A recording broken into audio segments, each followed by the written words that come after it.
Morning.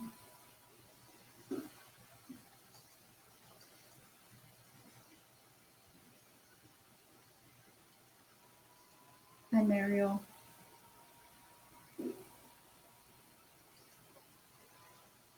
Hi, Dan. Morning, Ted.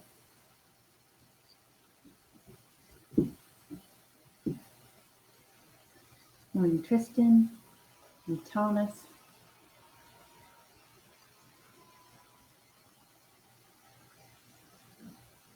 Morning, Carrie from London. How's the weather?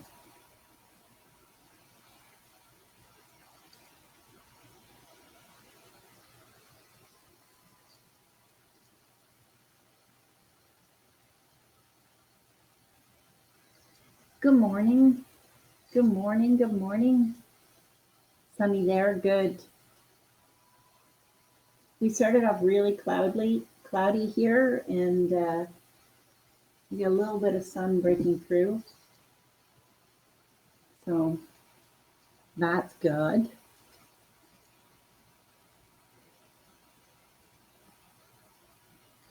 We're down to the last couple weeks of this 6-week session, this 6 weeks course. So I'm looking forward to today. We're just going to give it another minute or so and let some last minute people get logged on. Morning, Melissa. Morning, Kathy.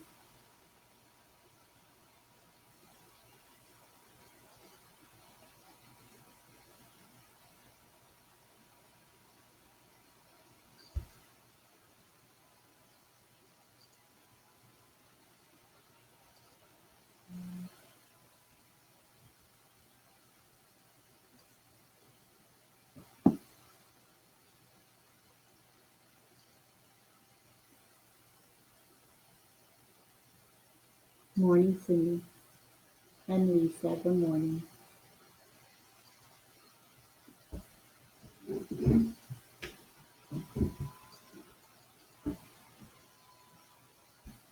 Alrighty, I think what I'll do is I'll get started.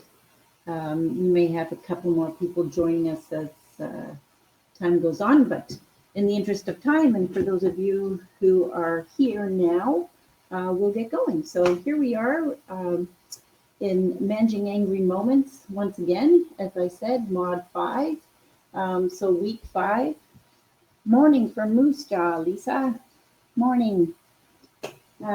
So today we're doing assertive communication and resolving conflicts while managing your anger. As you know, we've been 3 of us. There are a team. We're part of a team of 4, and 3 of the 4 of us have been a part of this 6-week program. So the goal for the 3 of us is to help you with knowledge and to help you with self-awareness, and to encourage active engagement in some of the techniques that we present with regards to anger. But by no means do we have all the solutions. We're just hoping to share as a group and move along. So before we get started, a couple things. This presentation, of course, is about that we're about to view is the intellectual property of the Department of National Defense. Any reproduction or retransmission of the slides is strictly forbidden. So some of the topics might be of a sensitive nature and not appropriate for children, so we're asking for parental discretion. People's stories are those to tell, so that we ask that you don't repeat them outside of the webinar. And the webinar is being recorded and available for viewing later on. So although you might have missed one, you can go back and see it, or watch it again for that matter if you'd like. We do encourage you to, good morning, Krista. We do encourage you to participate actively, but you know what? That's entirely up to you. And if you just want to sit back and listen, totally fine with you for you to do so. So hopefully my mouth will work better.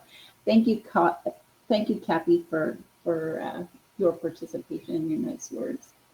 I do have a poll that we need to do.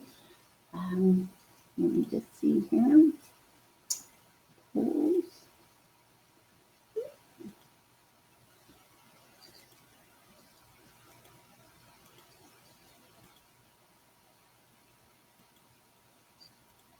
Sorry about that.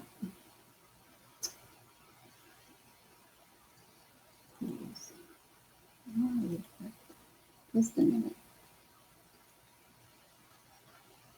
There we go. Sorry about that. So we just want to look and ask and get a feel for who's participating in these courses.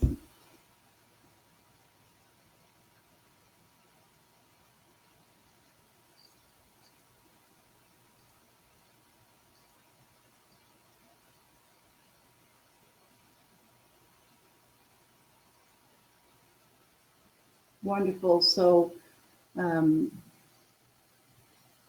fabulous. What we've got are quite a number of serving members today, so that's fantastic. If our team, the team that's putting this on is from Trenton, but health promotion, of course, is across the country. So if you have any questions, we're more than happy to help you at hbtrenton2 at gmail.com if you are looking to contact us now. But you can also contact your own health promotion team, and they can support you. So whatever is best for you, we're all here to support our members and our CAF community. So as I mentioned, today's discussion, we're going to talk a little bit about assertive communication. So we're going to take a quick look at and review the communication styles. We have referred to them many times. And week one, especially, we talked about this, but we'd like to come back and just take a quick review. But our focus today is going to be on assertive communication. We will talk a little bit about communication skills with regards to being an effective listener and or an effective speaker. And then we're going to talk about how to have an assertive communication with using a thing called the desk script or the desk method. So we're talking about anger, and we're talking about managing anger and what happens when we get angry.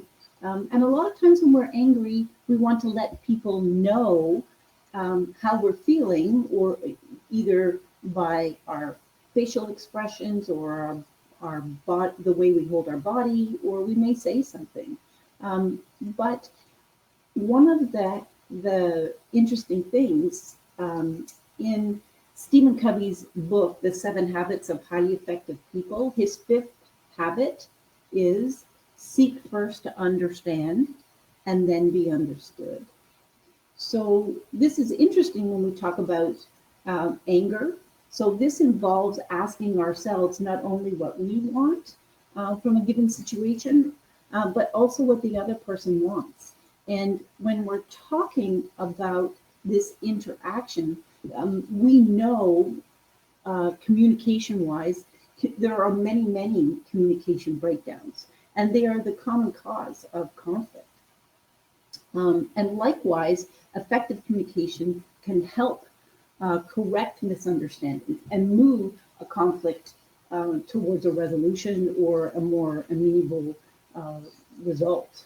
So one of the ways that help manage anger and help with communication breakdowns is deciding which communication strategy is the best for the situation. So we're going to talk about this a little bit more with regards to passive, aggressive, and assertive styles of communication. So passive communication is also called submissive communication. It is very common in intense situations, and a lot of times people who don't have appropriate conflict resolution skills resort to being passive because they don't know what else to do. So some of the things that we see with passive behaviors or people who are choose passive communication is that they want to please others. They want to avoid conflict at all costs. They believe that others have more rights and more to contribute. They often are apologetic because they'll often say, "I'm so sorry." They feel like they're imposing on other people, and they can feel like a victim. So, how do you think people, using the chat here, how do you think people on the receiving end of passive or submissive communication styles, how do people who are on the receiving end of that feel?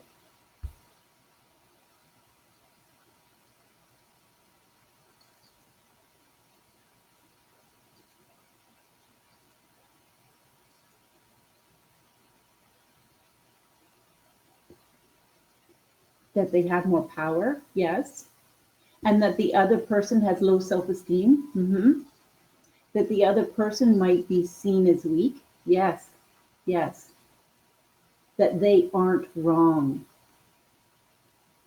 Oh yeah, that the person who's, yeah, that they feel like there's an imbalance, yes. Might you be frustrated or exasperated because the person that you're dealing with feel like the passive communicator is not worth their time? Yep, sometimes, because you can get mixed messages. So it can be very frustrating dealing with somebody who isn't communicating what they want. Okay to walk over me, that the other person isn't telling them what they want or need or feel. Yes, that the passive person doesn't care about what, yes, that whatever you're talking about, true, or that there's misinformation. Yes. So depending on my relationship, if you are passive, using passive communication style with me, I might feel guilty because I can't figure out what it is that you want.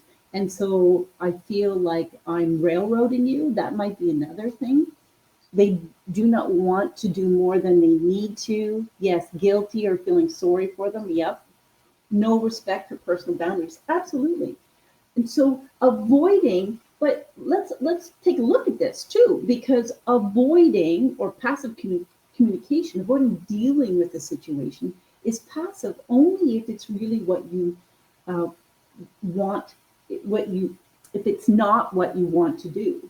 So are there times when it might be beneficial to use the passive communication method? And if so, what can you think of an example?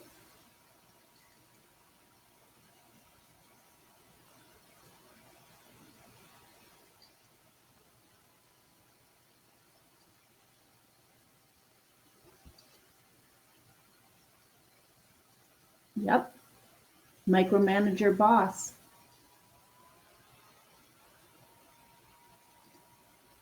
When you have buy-in from a group. And you're disagreeing with the group, but the group wants a certain way. So if it's, what if it's something that's not really important to you? Yeah, higher rank. Yes. Sometimes it's, might it be wise just to keep our mouth shut because the person, there's a big chain of command and the person is higher up. Yes. It's, we have to decide how important is this issue.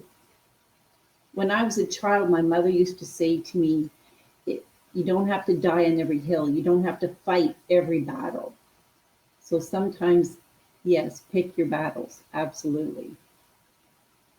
So it's not, passive communication can be um, frustrating and problematic, but it can also be beneficial. So we're not saying that one style of communication is the only way to go. We're saying that sometimes each one of them has its place. So when we look at aggressive communication, here, people who use aggressive behavior or communication style, their focus is on winning. They behave as if their needs are more important and they have more to contribute and they have more rights than everybody else.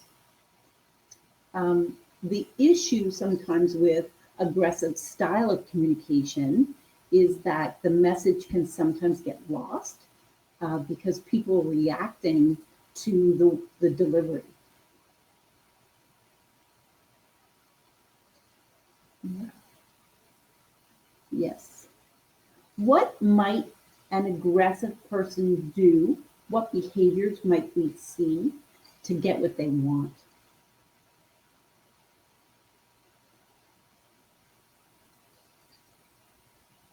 Scare tactics, bullying, cold shoulder, swearing, raise their voice, belittling, yelling, interrupting, yes, threats. You see people kind of get big, their posture gets bigger. Yes, tone of voice, cutting people off. What about their face? Would their facial expressions have a slight temper tantrum? Sure, their face might get red. Lies, yes. Might they glare or frown or make mountains out of molehills in every situation in their body language?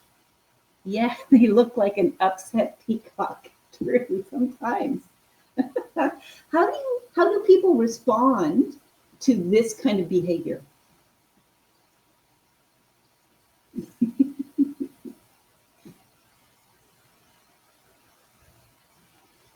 So when somebody is aggressive with you, fear, defensive, yes, angry and defensive, back away. Sometimes passive, absolutely. Most folks won't enjoy this style. Nope. And sometimes people are aggressive in response to other aggressive behavior, and sometimes they are passive. You're right, Maria. Shut down, negatively, maybe just ignore them or walk away. Yes. There's all kinds of responses to this type of behavior. Are there times, and if so, can you think of some examples when aggressive behavior is appropriate?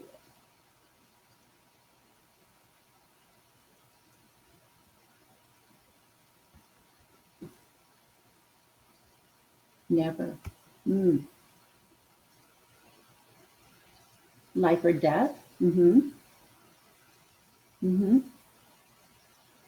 Need to have something done when there's only one solution?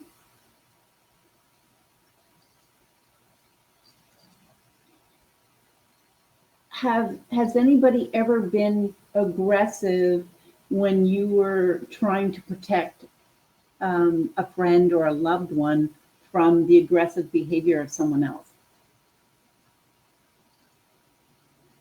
Yeah. Mm-hmm. Get someone to mediate. Absolutely. Oh, yes. Yeah. So physical, yes, you're right, Kathy. Physical aggressiveness. There are many different ways of being aggressive. You're right. So Lisa says dog attacking a child. That might be, that's a great example of somebody getting aggressive to protect somebody else. So we're back to sometimes aggressive is the appropriate response to anger because it allows us to protect ourselves and the things that are important to us or the people that are important to us from harm. So yes, in the military, it'll be at a time when it's necessary. Yeah. And sometimes we have a problem separating out all of this behavior. So let's take a quick peek at passive aggressive. So this is a deliberate and masked way of expressing covert feelings of anger. And it can be a preferred method of communicating for people who have difficulty expressing their emotions and their thoughts openly and directly. So passive aggressive appears to be passive, but it it usually starts from a place of feeling powerless, and people are often indirectly aggressive, or you'll see it with something like sarcasm. So I've given you one example. Can you give me some more, potentially give me some more examples of passive aggressive behavior?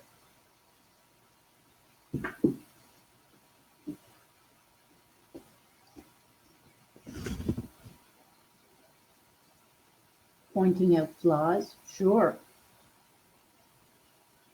Yes, just kidding. Insulting people and humiliating them in the guise of a joke is very common. It doesn't matter. Yes. That I was only kidding. I don't know why you're mad. I hear that one a lot. What about something like chronic lateness or the silent treatment? Yeah. So you see somebody at work and they're giving you the silent treatment and you don't know why. Um, at work, you might see something like somebody forgetting to do a task, that something they promised to do for you, and they'll say something like, "I didn't know. I would have done it, but I didn't know." So passive aggressive people we can have some issues with reliability with them because they can be sulky or gossips. Um, they can be patronizing. So they're very pleasant to your face, but they can be poisonous behind your back. So I do have a handout that I would like to give you here.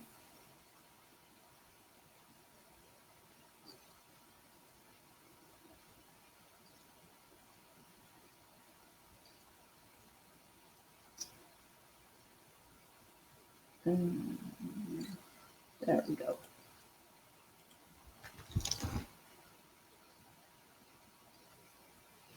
So please feel free to download this. This is things to do to stop passive aggressive behavior, and the focus is more at work.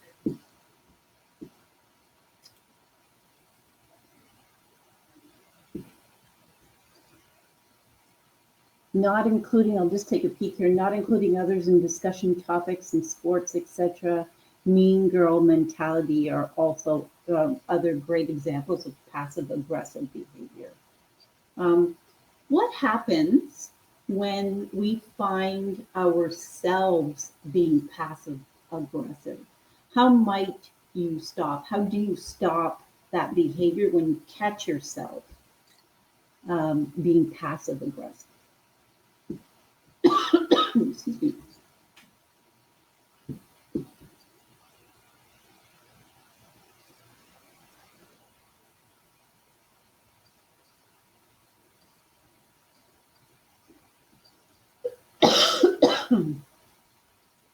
Identify the problem and resolve through communication. Sure. First of all, we have to own it. Yes. The first we have to do is recognize it, don't we? There has to be an opportunity. So once we know something, we might catch ourselves behaving in a way that surprises us that we didn't know we were doing. So mindfulness, being in the moment, listening to your body and recognizing how you're feeling. Excuse me. And realizing that passive aggressive behavior is really a form of self-sabotage. You if you want, be passive. And if you want, be assertive. And if you need to, be aggressive. But passive aggressive is something that's completely different, and it's an opportunity for us to reflect. Oops. So let's moving on to assertive behavior.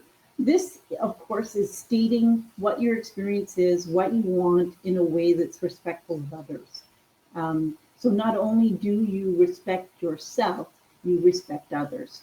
And we are going to focus on problem solving And usually what happens with assertive communication is that it establishes boundaries, which is an important part of interacting and managing our anger, especially when we're in conflict with someone else.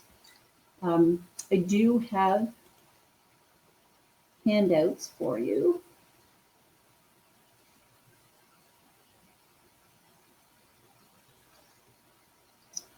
So there's the first one, assertive communication style. So in this is going to talk to you about this assertive communication style itself, and what you can do as part of it. It has some guidelines, as it's on the second page of that, about communicating assertively. And at the bottom, it has a few options with regards to how you might phrase things.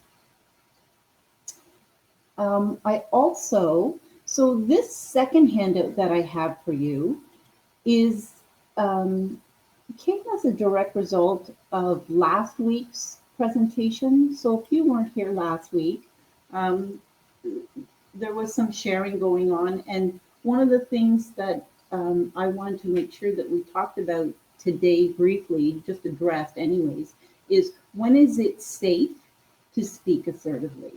And we know that sometimes assertive communication and conflict resolution has various kinds of risks.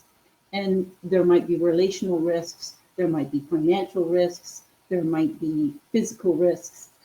So in order to manage or mitigate those risks, I've written down, I researched and then got this handout and shared with you some questions that you might ask before you choose to communicate assertively. And the three questions look like, is there a way to act assertively that minimizes the risk of retaliation? So if you're at work and your boss is behaving in a way that is inappropriate, we'll leave it at that. Then is there a way to act assertively that minimizes that risk? And the second question is, do I trust the other person to respond honorably and without retaliation? If the answer is yes, then you can proceed with your assertive communication. If the answer is no, then you have a third question. It's, am I willing to accept the consequences if they do not respond honorably and without retaliation?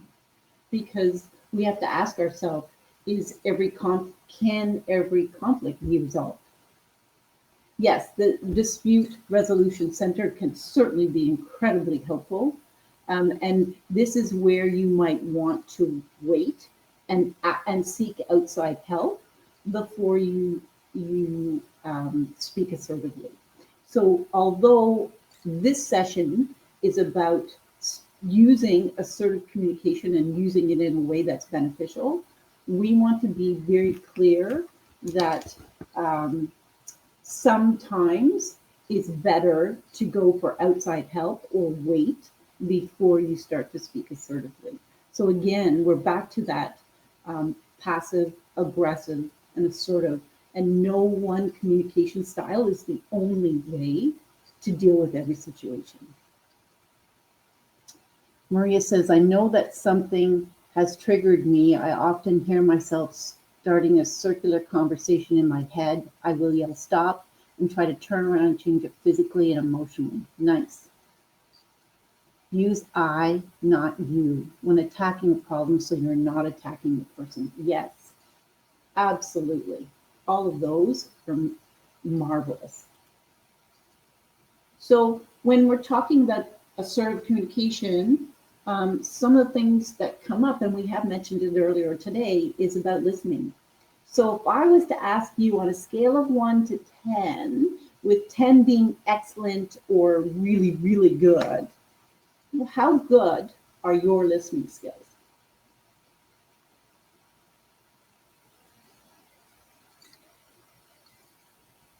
Lisa says 8. Ted says Emily, 8. Nice. Depends on the person talking. True. Yep. Yeah. Thank you for sharing. It depends. Sometimes it depends. Listen, sometimes it depends on the topic. Sometimes it depends on the topic and the person. And we all have that button. And sometimes if it's an ongoing conflict that has been going on for years and years and years, sometimes our listening skills maybe aren't where we want them to be.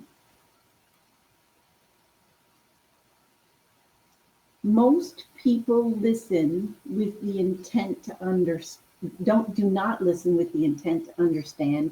They listen with the intent to reply. So I included this because true listening requires a setting aside of oneself. And when we're in a conflict and we're getting angry, sometimes when they make a point, we think we hear a retort in our mind and we don't want to forget it. So we just keep it there and we sort of miss the rest of what the person is saying. Ideally, if we can, we let those random thoughts come and comebacks come and go. And we listen and try to truly understand the other person. And this can be, we understand that sometimes this can be really hard to do, especially if you feel that nobody's listening to you. So if you're in a conflict where you don't feel heard, it can be very difficult sometimes to try and listen to what everybody else is saying. So stop speaking and start listening. Have you ever been in a disagreement with somebody and realized that the other person has completely stopped listening? Mm-hmm. It happens. Yeah. Negative emotions such as sadness and anger and potentially even personal dislike, they filter what you hear. And so that it matches your mood, right? They can even those emotions can even distract you from hearing anything at all. When you're in a disagreement with somebody, when you're having a conflict, a conversation that's conflicted, others may sense that state that you're in, where you're just feeling maybe very rigid or very angry, and it has the potential to change that conversation. And the person that you're interacting with may struggle to communicate. You may struggle to communicate. We want to try and open up those lines of communication. It can be very difficult when you're angry. So we got a few guidelines here for the listener. And I don't, when we put this up, this is not meant to be insulting. We know that you know these things. And there is a TED Talk, Celeste Headlee, Celeste, and Headlee, Headlee. And it's really about communication. She talked about basic rules for better communication. And the one thing she stated, which it really stuck with me, so I've included it in this presentation. She says, "There's no reason to learn how to show you're paying attention if you are in fact paying attention." That I thought was quite interesting. It's think about when you're really engaged. People know. People know. So how do we listen better? We have to make an effort to try and listen better. And for me, listening is like talking on a walkie-talkie. Has anybody used a walkie-talkie? How do they work? How do walkie-talkies work?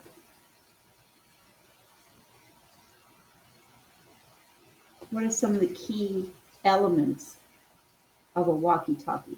One speaker at a time. Yes. You have to take turns speaking. You can't talk over each other. So the interesting thing about having a disagreement, if you think about it, oftentimes what happens is people start to talk over each other. And if you can think about when you are angry and you're in conflict, if you can think about having a walkie-talkie so that you can only talk when the other person is done, it changes how that interaction looks like. So I have another handout for you that is on active listening, which I'll share with you.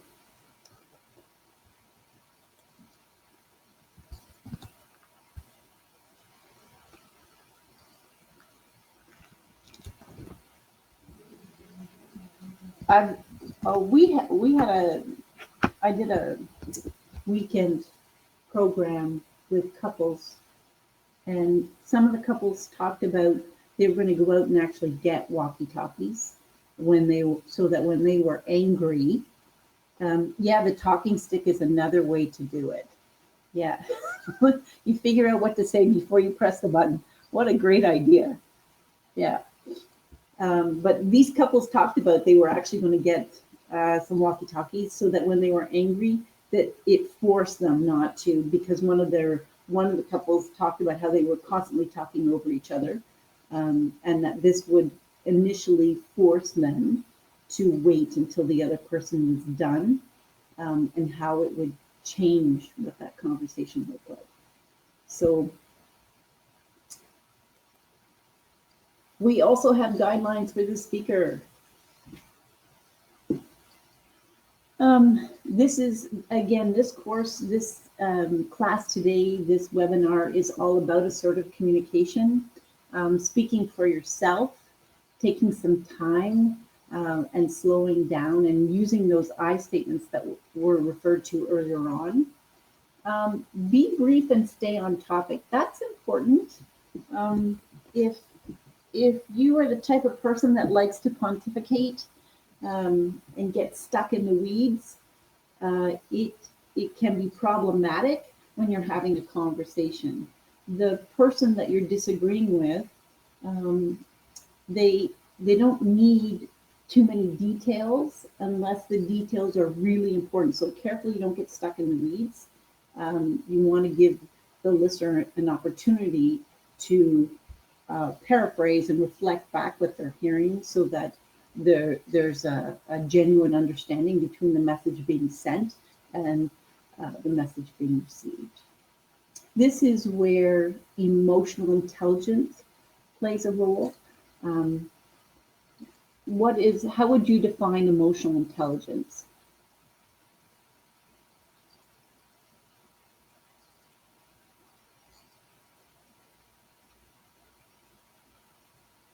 Empathy.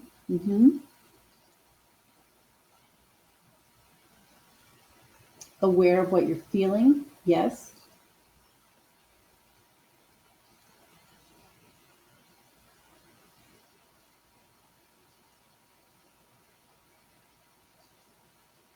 There are books on emotional intelligence, big, huge books. I used to work for an organization, the ability to judge how to act based on the situation that presents. Yeah. The ability to manage your emotions without letting them control your voice. Yes. So this organization that I used to work for before, it was one of the things that we had to read up on was emotional intelligence. And very quickly, you've got it. You need to know how you're feeling. You need to know and sense the emotions of the people around you and read the situation and act appropriately and accordingly to the situation.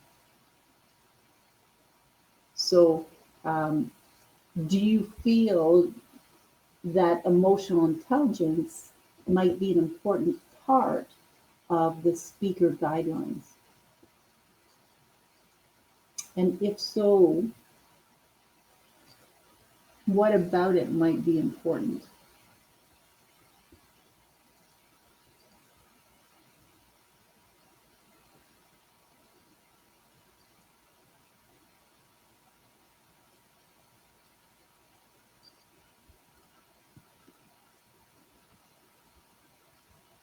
Knowing when to switch styles. Yep.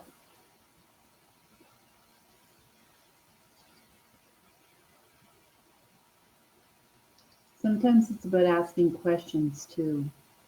So here we've got the guidelines for the speakers, and one of the things that it doesn't talk about is asking questions. That's back to that listening piece. So when we're having a conversation, one of the things, if you know that you're coming into have a conversation about something that is highly emotional, you might want to agree on some guidelines or some rules of that conversation. And the best time to discuss what those guidelines or rules might look like is when you're not angry. So you want to do it away from the conversation, when you're just sitting around having a nice, bagel and peanut butter with a cup of tea. Then that might be the time to have a discussion about, well, you know what, the next time we have a disagreement, let's talk about what that might look like.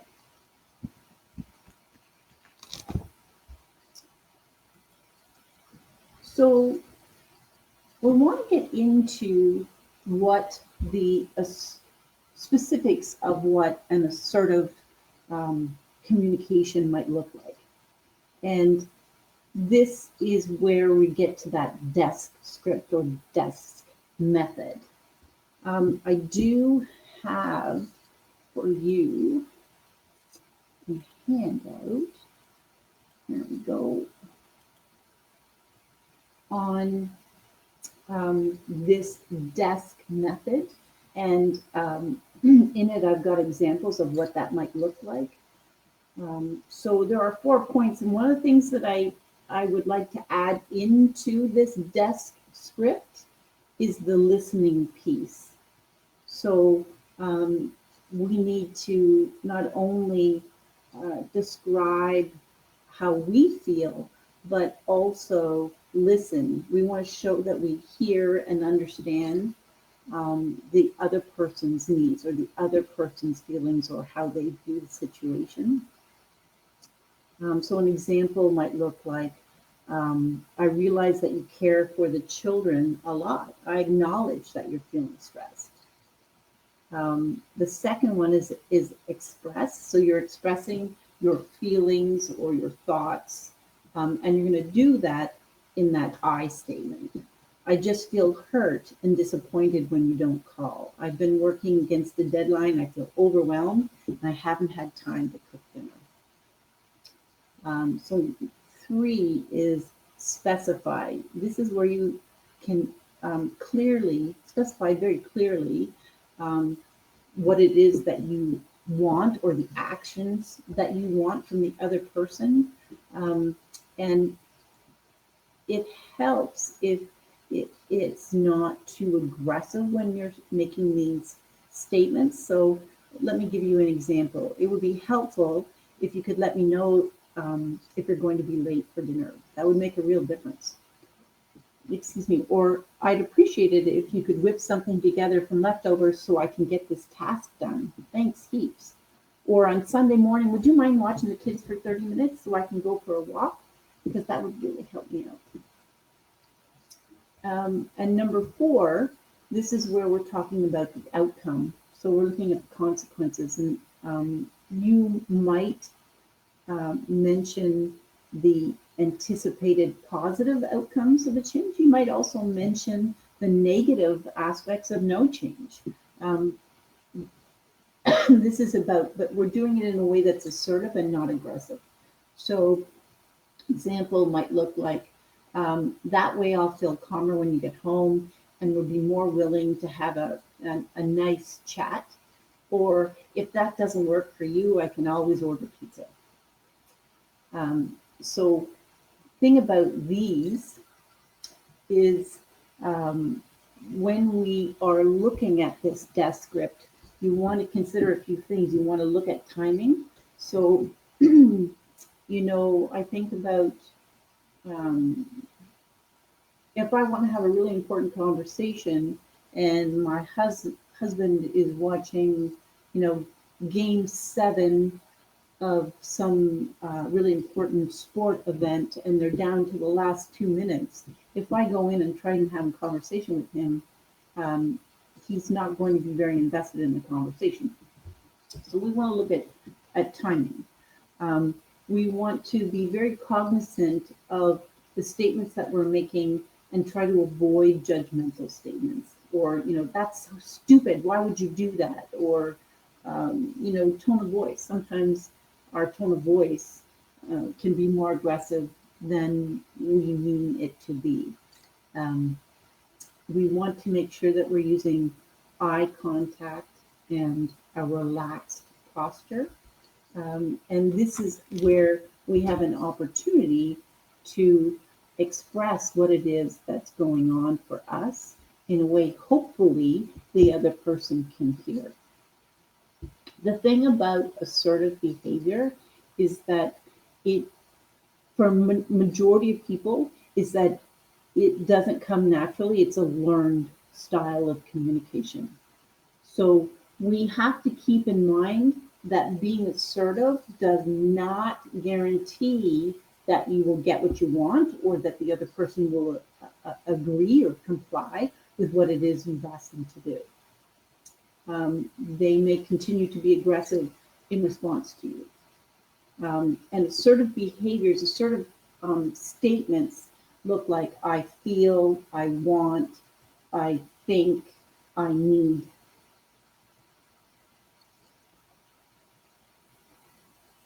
How are we doing? We're all right with this?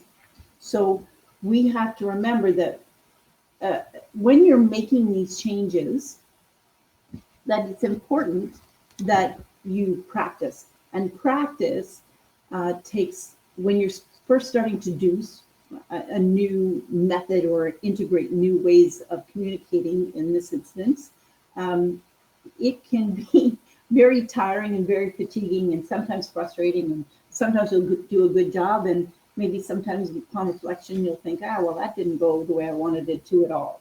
That's normal, that's to be expected, and this is where that self-care piece and ongoing practice is going to be really important. We're getting towards the end of the presentation. So I would just like to, I do have a couple things left to say, but I would like to give you a poll, if you wouldn't mind. I have a couple polls actually.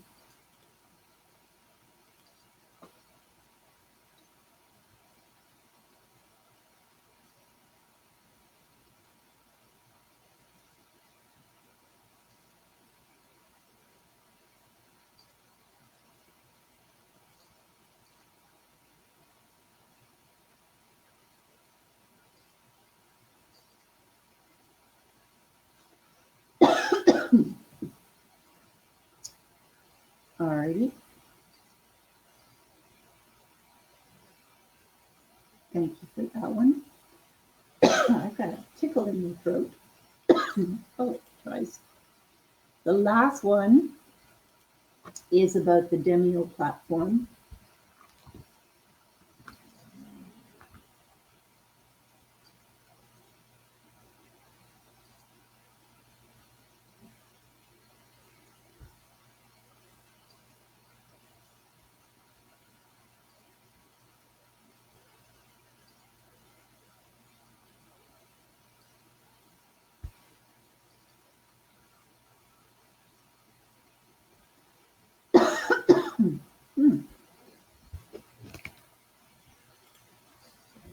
Good. Thank you for participating in that. That's for Ottawa.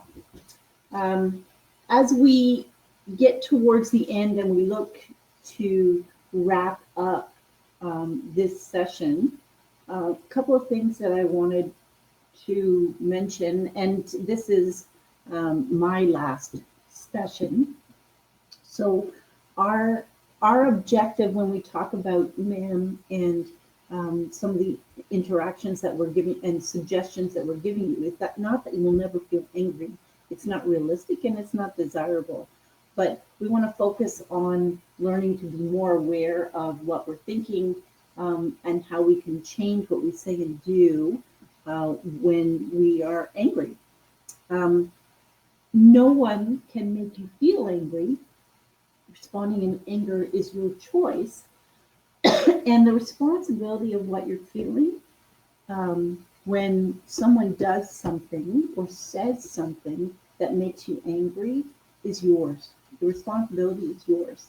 Now, the communicator might be trying to hurt you. They are responsible for that communication foul, for lack of a better term, or their lousy motivation behind it. But ultimately, if you're impacted by what somebody else is saying or doing, it's your responsibility to figure out how you can change your perception, how you can create boundaries for you, and how you take care of you. Um, this, by the way, this way in no way excuses abusive words or abusive communication in any way, shape, or form. And some of the things that we want to do is increase our self-awareness, increase our ability to use assertive communication in a way that enables us to walk away and feel good about that interaction as best as possible. We want to use timeout techniques. We want to decide when it's best to use passive or aggressive or assertive communication, and recognize that all of those styles are valid. Ultimately, your perception and your viewpoint and what it is that you're thinking matters. So we need to be aware of what our thinking patterns are and how they're contributing to conflict in our lives. Some resources for you: the SIF map, Canada Suicide Hotline, information on COVID, the Family Information Line, Sexual Misconduct Response Center, Kids Help Phone, and the ARC line, of course. Keeping in mind what's going on for you. How do you feel? If your heart is a volcano, how shall you expect flowers to bloom, is what Khalil Gibran says. And keeping that in mind, next week, Lisa will be with you to wrap up the program and talk about managing anger through forgiveness and how you can maintain positive change. So with that, I would like to thank you so much. Thank you, Kathy, for joining us. It's been my absolute pleasure. I really wish we could interact more. Thank you. If you have any questions, please let me know, and I'm happy to hang out for a bit. Thank you. Thank you, Omar. Thank you, Athena. Thanks, Melissa. Bye, Tristan. Thank you. Thanks, Anne. Bye, Ted. Thanks, Lisa and Caitlin and Thomas and James. Thanks very much. Mario, have a great day. Liam, I'll be in the chat section next week. Thanks so much. Stay safe. Yes, you too. Thanks, Corinne.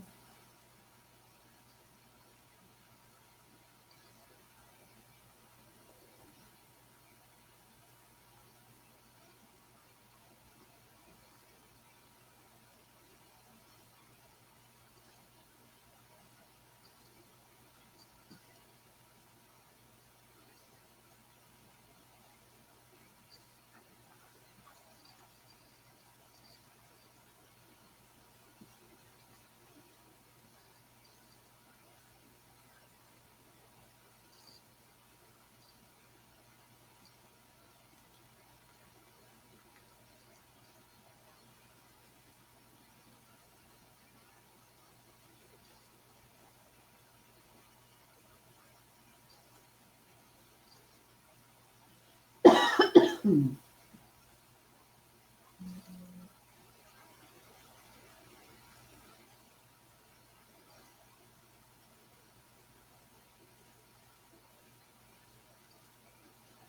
Dan.